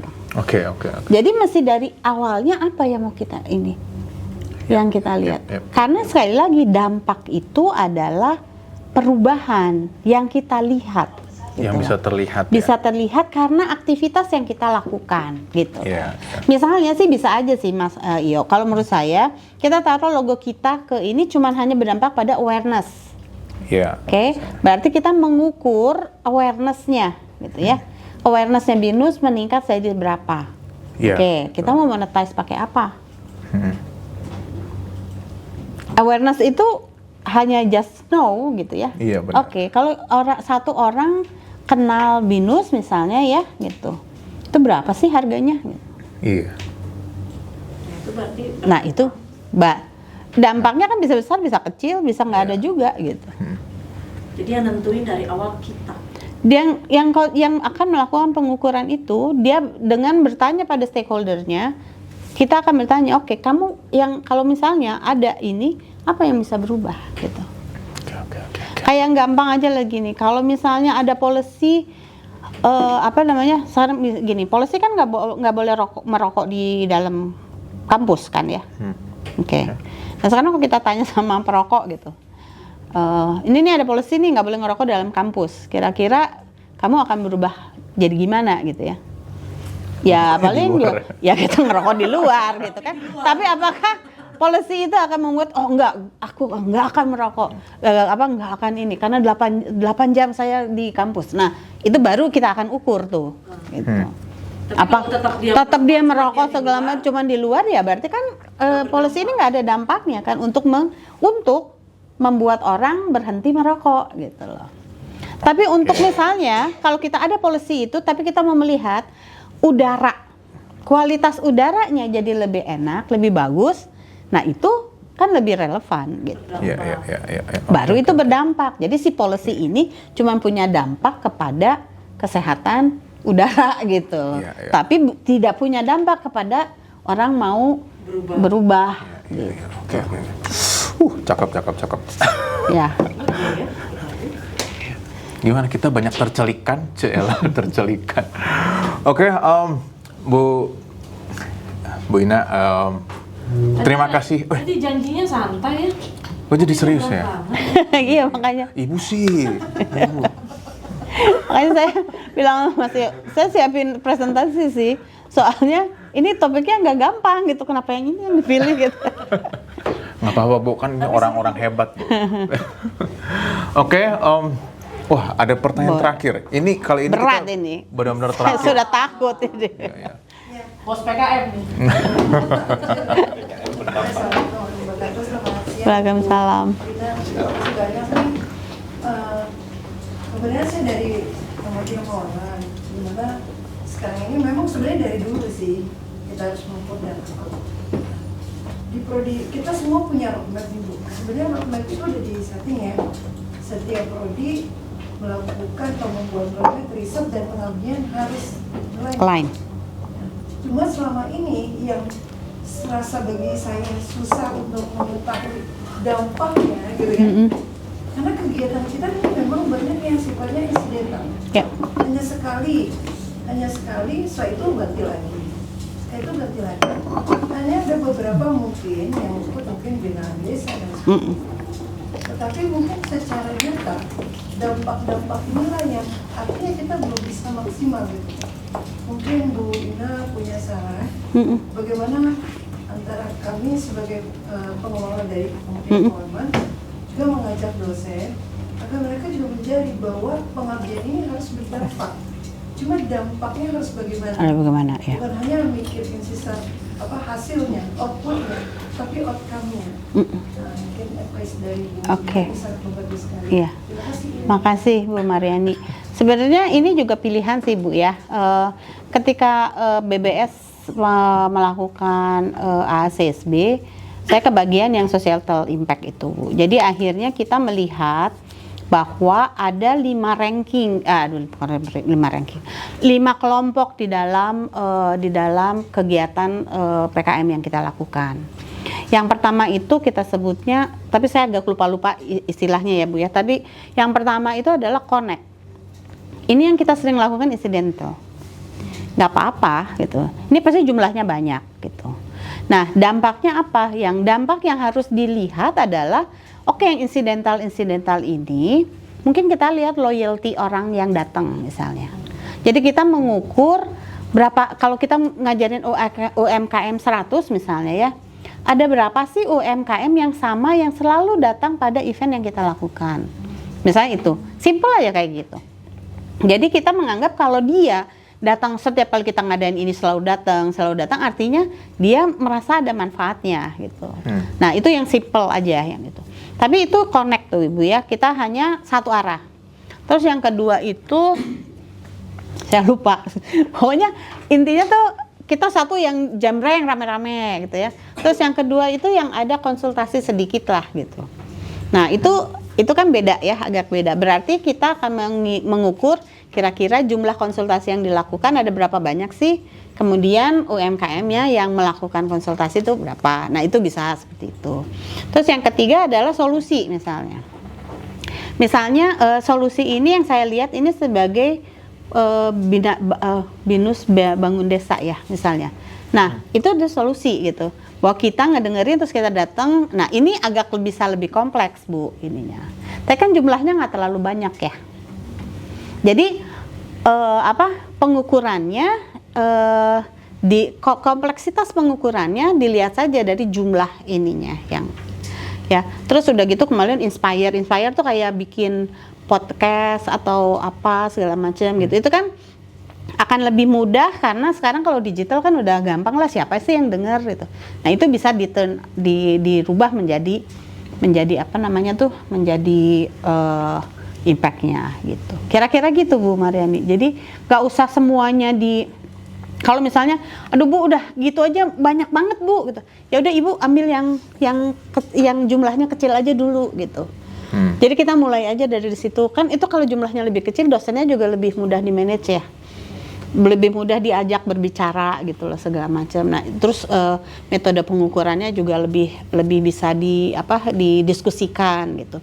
Jadi mulai aja dari yang kecil, mulai dari yang mudah gitu Bu.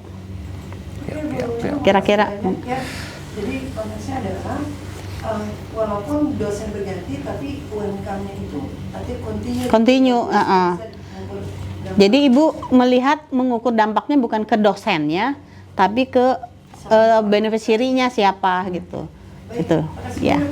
Sama-sama. Mantap. Oke, Bu Ina, ini kami dari RTTO dan teman-teman FM pastinya terima kasih banget Bu Ina untuk sesi ini. Saya juga belajar baru nih Bu. Ini baru dan bagus karena di unit kami kan commercialization ya Bu ya. Iya.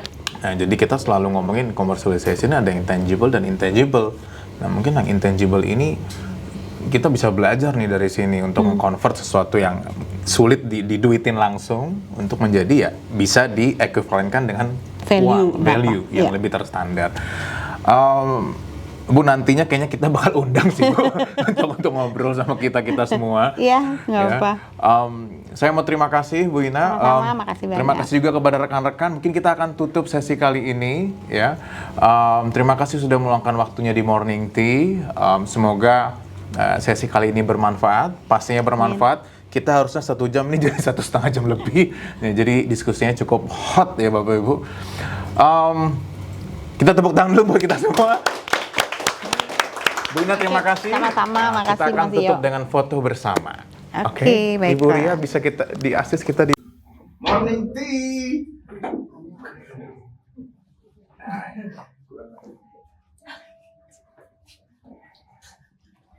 Ini yang nganter Ibu Audrey sedang menjalani doktoral program juga loh di DCS ya, dan juga Ibu Sabita.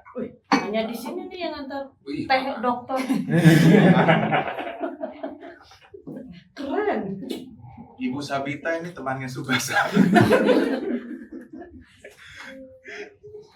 Ibu Sabita jangan tegak.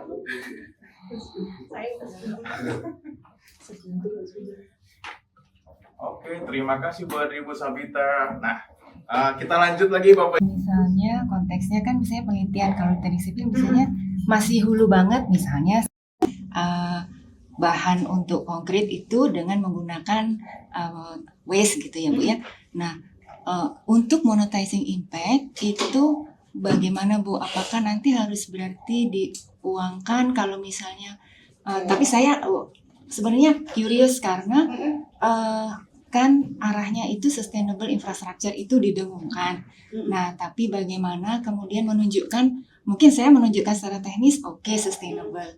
Yang pengen minta dari Bu Ina bagaimana terus mengukurnya yang tadi Bu, baseline-nya misalnya berarti kan diuangkan ya Bu ya, berarti ada manfaat apa gitu. Sebenarnya sudah banyak menggunakan waste gitu ya, cuman di state dalam selain luaran juga, tapi saya ingin juga memberikan tadi yang impact yang bisa dimonetize. Itu pasti kan ada Publikasi yang banyak nih Bu Ina, sampai sekarang udah hampir 15.000 gitu ya kan. Dengan QS kita naik, nanti mungkin impact-nya yang terkait dengan revenue gitu ya, kita dapat UKT revenue dari student kita naik sehingga dapat revenue, atau bagaimana dari kenaikan jumlah publikasi ini atau action kita terkait sustainability itu bisa di-convert sebagai financial revenue gitu. Terima kasih Pak Sofi. Aku mau tanya. Dari dampak pertama dari dampak publikasi, lalu kedua dampak dari teknologi, yang ketiga dampak terkait dengan masyarakat sekitar, dari bisnis, masyarakat pribadi, dari sisi ekonomi mungkin dia improve. So yang mau saya pertanyakan adalah kira-kira untuk dari penilaian dari kampus itu sendiri, untuk BINUS khususnya, berapa tahun impact dari all of those hasil dari penelitian kita? Jadi berapa tahun perkiraan? Karena kan perkiraan kita nggak bisa dong. Ini kampus berdampak, how long? Berapa lama? Karena publikasi nggak langsung dibaca orang. Teknologi nggak langsung berkembang. Masyarakat dapat duit nggak langsung juga. So, kita berapa nih untuk pengukuran waktunya berapa lama? karena itu kita harus menentukan. Mengenai research ya Bu ya. Lebih kepada tadi kan Ibu bilang ada 3, salah satunya adalah bisnis. Nah ini mungkin ke arah bisnis sendiri. Kebetulan saya mengajar entrepreneur dan beberapa dari mahasiswa itu mulai melakukan yang namanya startup bisnis. Nah startup bisnis itu tadi kan sustainability itu sangat penting untuk pencitraan perusahaan, untuk menarik investor. Tapi salah satunya adalah kalau kita melakukan ini, sedangkan kita baru mulai, itu pertama dari biaya ya Bu ya. Kedua untuk mengukur dampak, istilahnya gini, mahasiswa sering ngomongnya begini, Bu kalau kita mengukur dampak, belum dapat dampaknya, teknologi itu tuh mengubah segalanya gitu, begitu cepatnya gitu. Dan ada beberapa kebetulan untuk 2 semester ini saya lebih banyak mengajar IT, SI, bidang itu, komputer science, dan lebih kepada teknologi. Nah ini buat apa saya harus mengukur sustainability gitu. Nah tapi Karena teknologinya baru bergerak. iya, Sekali saya belum istilahnya baru kita berpikir Bu, udah berubah. Baru berpikir udah berubah. Itu dari sisi bisnisnya. Terus kalau misalnya untuk UMKM pun sustainability ini seperti apa sih Bu cara pengukurannya gitu? Apakah berupa angka atau berupa pemasukan atau bagaimana gitu? Pengaruhnya juga ke mungkin tadi yang 3 pilar itu selain ke bisnis, ke planet. Mungkin kalau negara-negara Eropa, negara luar itu sangat-sangat peduli ya Bu ya. Kita jujur aja ya Bu ya, Indonesia don't care about that. Hanya sebagian yang emang mulai peduli ke arah situ gitu. Nah itu aja sih Bu mau nanya. Ya, tentu karena biasanya untuk keperluan hibah-hibah internasional itu pertanyaan tentang sustainability itu jauh lebih rumit gitu ya. Theory of change itu saya juga baru belajar untuk, biasanya mereka juga ngasih template-nya kan. Jadi diarahkan mengukurnya dengan theory of change. Tapi itu pun saya juga baru meraba-raba gitu. Gimana cara ngedress yang benar sustainability. Dan mungkin yang pertama mungkin saya sepakat ya bahwa teknologi itu enabler, kemudian akselerator bahkan mungkin ya untuk kemudian mencapai sustainability. Nah terus kan tadi kalau idealnya itu memang ada masalah apa di sosial, kemudian solusi apa yang kita bisa usulkan, dari solusi itu kita ukur sustainability-nya, dampaknya dan lain. Atau bisa jadi kita mulai dulu dengan kita punya riset yang sudah kita jalankan, terus kepikiran kayak ini bisa diarahin ke sana deh, baru kita bikin theory of change-nya Bu. Nah saya itu meraba-raba juga patokannya, akhirnya karena waktu itu saya nggak ngerti gitu ya teori of change itu patokannya apa, saya pakai yang SDGs itu Bu, yang 17 itu kan bisa dari situ ya. Nah ternyata juga saya temukan bahwa setiap negara itu punya laporan sangat betul, sangat detail terkait SDGs di masing-masing negara. Di mana setiap poin, kayak misalnya SDGs saya kan banyak kan di healthcare ya Bu. Di SDGs 3 itu ada lagi tuh sub-subnya gitu ya. Nah, yang kemudian kita bisa kayak prenatal mortality, kemudian ada universal health coverage, macam-macam. Nah, akhirnya saya pakai itu Bu, pakai baseline itu dari yang solusi yang saya tawarkan ini kira-kira bisa match ke yang subs yang mana gitu. Dari yang diadres sama negara yang saya cek di negara lain nggak sama ya, kayaknya setiap negara beda. Nah, dari situ baru yang kesulitan tuh sebenarnya mencari baseline. Oke, ketemu nih subnya di universal health coverage. Yang saya nggak nemu tuh baseline di universal health coverage-nya itu nggak dapat sih Bu, jadi kayak kita ngira-ngira aja gitu. Jadi, nah tapi kemudian tadi Bu sampaikan, nah saya persis seperti yang Bu sampaikan, saya cuma mengukur berapa orang yang kemudian terdampak dengan teknologi ini, belum sampai ke dari penggunaan ini kemudian universal health coverage itu diterjemahkan seperti apa menjadi sebuah outcome. Nah sedangkan mungkin durasi hibahnya kan paling cuma setahun gitu kan, 1-2 tahun. Nah itu biar apa ya, biar solid tuh bagaimana Bu mengenai. Bisa kasih contohnya nggak Bu? Sebenarnya misalnya produknya misalnya kegiatannya apa gitu ya. Jadi saya tarikan pendekatannya Bu Afni tentang melihat melihat apa indikator udah benar. Hanya kita nggak bisa ketiplok melihat indikator itu. Yang dilakukan oleh mahasiswa saya juga gitu, dia mereka lihat indikator. Betul. Saya akan melihat indikator. Barusan Ibu bilang seberapa besar sih dan siapa aja sih yang berubah dari hal itu? Itu ada pengukurannya nggak Bu? Misalnya, oh ternyata yang berubah 1%, oh 2%, oh ternyata ini terjadi perubahan. Ada pengukurannya nggak Bu? Misalnya dari 0 sampai sekian, ini terjadi perubahannya masih sedikit, masih small, rendah. Nggak ada yang standar sih. Nggak ada ya? Nggak ada. Jadi balik lagi. Assalamualaikum warahmatullahi wabarakatuh. Selamat siang Bu Dina. Terima kasih banyak nih. Kebetulan saya dari Kementerian Keuangan, dimana sekarang ini memang sebenarnya dari dulu sih kita harus mengukur data. Di prodi kita semua punya roadmap nih Bu. Sebenarnya roadmap itu udah di setting ya. Setiap prodi melakukan atau membuat roadmap riset dan pengabdian harus mulai ya. Cuma selama ini yang serasa bagi saya susah untuk mengetahui dampaknya gitu kan. Karena kegiatan kita ini memang banyak yang sifatnya insidental. Hanya sekali, setelah itu ganti lagi. Hanya ada beberapa mungkin yang mungkin binaan desa dan sebagainya. Tetapi mungkin secara nyata dampak-dampak inilah yang artinya kita belum bisa maksimal. Mungkin Bu Ina punya saran bagaimana antara kami sebagai pengelola dari Kementerian Keuangan juga mengajak dosen agar mereka juga mencari bahwa pengabdian ini harus berdampak. Cuma dampaknya harus bagaimana? Bukan hanya mikirin sisa hasilnya, outputnya, tapi outcome-nya. Nah, mungkin advice dari Bu Ina ini sangat membantu sekali. Terima kasih Bu Ina. Terima kasih.